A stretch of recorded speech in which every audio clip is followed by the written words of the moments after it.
Hello बच्चों, let's read this question. So this question says, if force is applied by an engine of train of mass 2.05 into 10 to the power 6 kg, change its velocity from this to this, ठीक है, in 5 minutes. The power of the engine, आपको यहाँ पर क्या बतानी है बच्चों, engine की पावर बतानी है, ठीक है। तो बच्चों देखिए पावर हम कैसे डिफाइन करते हैं, we can write the key, देखिए इस क्वेश्चन का की कॉन्सेप्ट हम वर्क एनर्जी थ्योरम भी लिख सकते हैं और पावर भी लिख सकते हैं, ठीक है। तो चलिए हम पावर लिख लेते हैं। Power will be the key concept of this question. Power हमें कैलकुलेट करके बताना है। पावर होता क्या है? Power is defines the rate of work done. क्या डिफाइन, कैसे डिफाइन करते हैं? Power is define as the rate of work done. This is our power. Rate क्या होता है? टाइम के रिस्पेक्ट में चेंज, ठीक है। तो पावर स्केलर क्वांटिटी है, ये होता है आपका D W by D T के इक्वल, ठीक है। रेट ऑफ वर्क डन, ठीक है। और वर्क डन देखिए हम कैसे कैलकुलेट करेंगे। देखिए क्वेश्चन में जब भी आपको वेलोसिटी गिवन कर रखी है तो आपके दिमाग में और कुछ नहीं आना चाहिए, सबसे पहले वर्क एनर्जी थ्योरम स्ट्राइक करना चाहिए।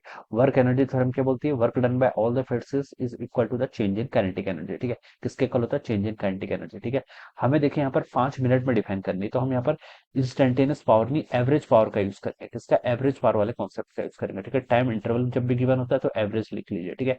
एवरेज लिखेंगे तो delta W divided by delta T हो जाएगा, ठीक है।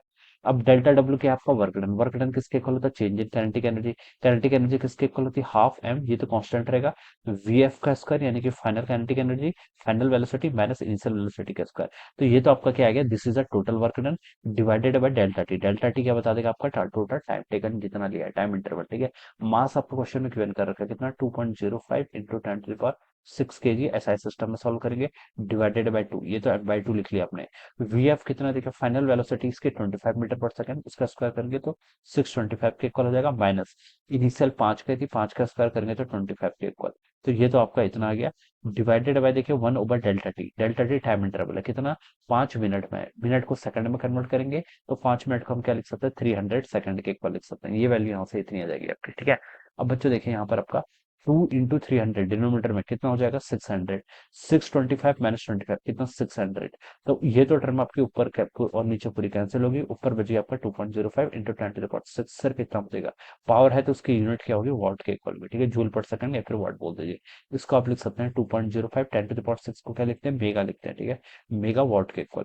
तो ये इसका राइट आंसर होना चाहिए 2.05 मेगावाट, जो कि आपको बी ऑप्शन पे गिवन किया हुआ है। ऑलराइट, तो option B will be the right answer. So I hope you all understood this concept. All the best and thank you so much.